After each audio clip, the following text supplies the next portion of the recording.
in Abingdon today, and we'd like to take a look inside St Nicolas Church. So we're going to go and have a look and see if they mind us doing a little bit of filming inside. This church dates back to the 1100s, I believe.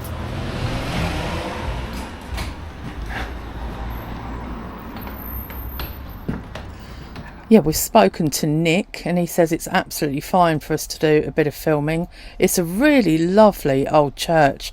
Look at that high ceiling and those fantastic beams, which are not original, although they look very, very in keeping with the inside of an old church. Fantastic.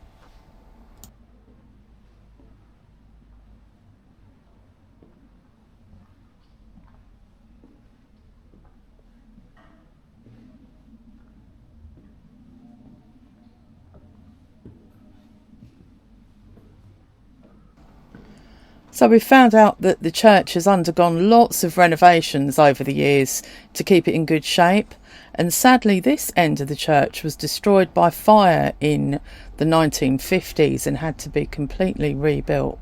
There's the organ there. Unfortunately they lost the stained glass window, which is a real shame.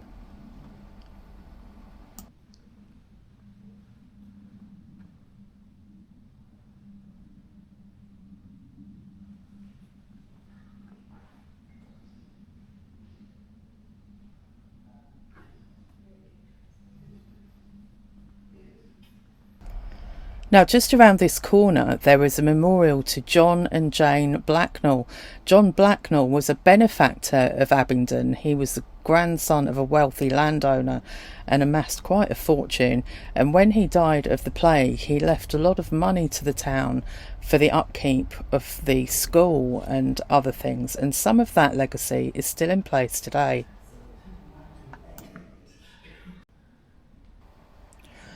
Very unusual to see the bell tower at the front of the church. You can just about see one of the bells up there.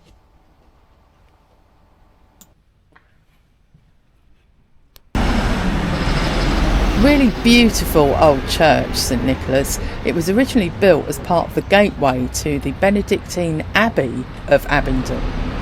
Now, Nick inside the church, very helpful chap, Nick, told us that this street that the church is on, which is called Sturt Street, was actually built over a stream called the Sturt, and just on the left there, that was a grating where you can actually still hear the stream bubbling underneath. Going to go through this gateway now and have a look at the ruins of the old abbey and the gardens.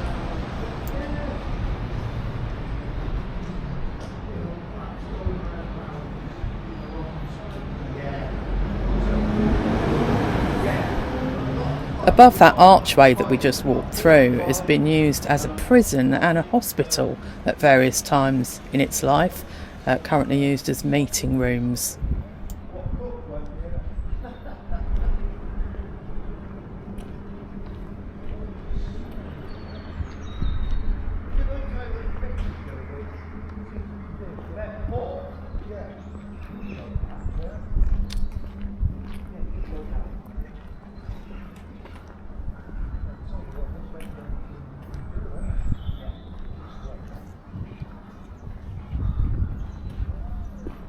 No, but do you ever watch that programme? It's on at 7 o'clock at night, I think. It's on BBC4. They don't go on a pair. And recently they've gone all over the Pembrokeshire coast and all around Devon and Cornwall. And well, I watch them, and it's really good. Yeah.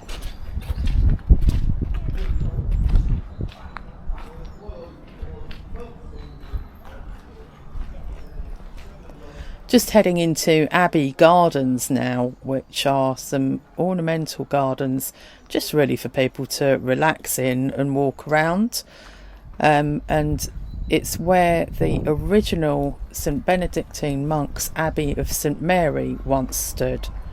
There's nothing left of it now except a few stones in the grass, but we'll see what there is to see.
This looks like a little bit of a community garden, edible Abingdon.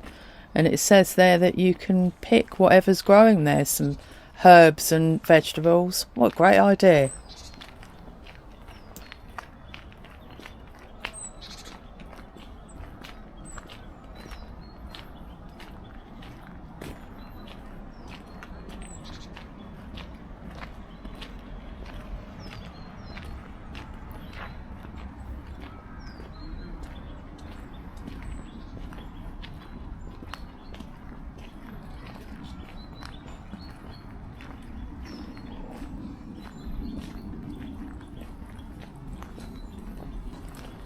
Very neat and well looked after, these gardens. Nice place to come with your family in the summer, I should think. Maybe have a picnic or take the dog for a walk. Really pretty.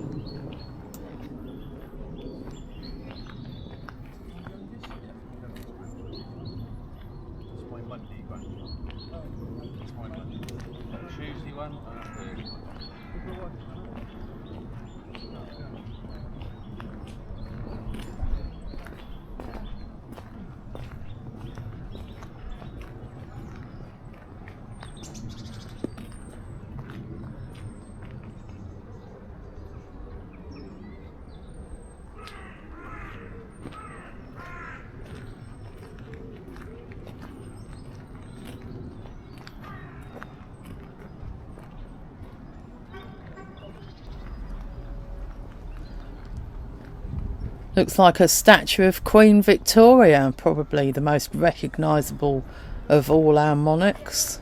Yes, that's what that is.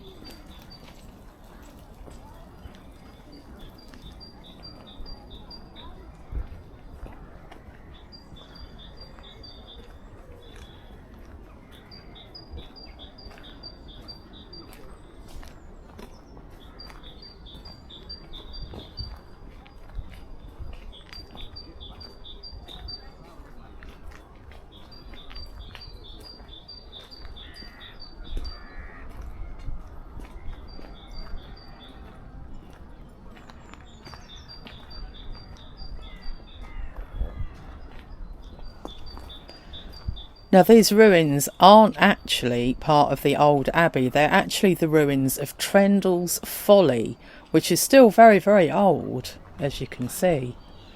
Really well preserved and still quite interesting to look around.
Little bit muddy underfoot today.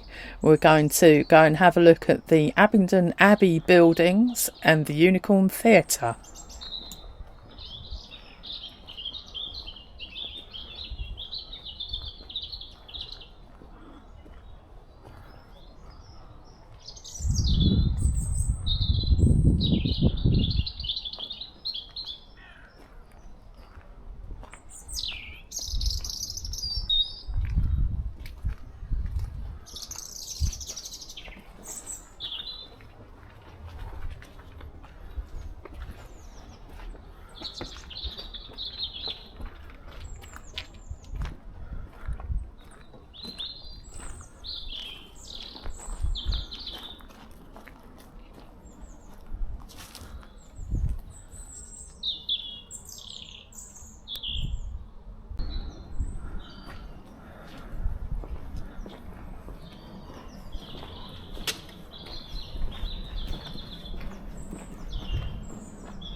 Lots of history around this part of Abingdon, because these are the Abbey buildings which have stood here for centuries and are now undergoing some refurbishment and actually used as a venue hire. And there's also a theatre in here, as I just said, called the Unicorn Theatre.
That's the River Thames again on the left, and we're just walking back up towards Abingdon High Street. If you enjoyed that, subscribe to the Still Walking channel, and you can also check out our longer video of Abingdon on Market Day on the channel as well.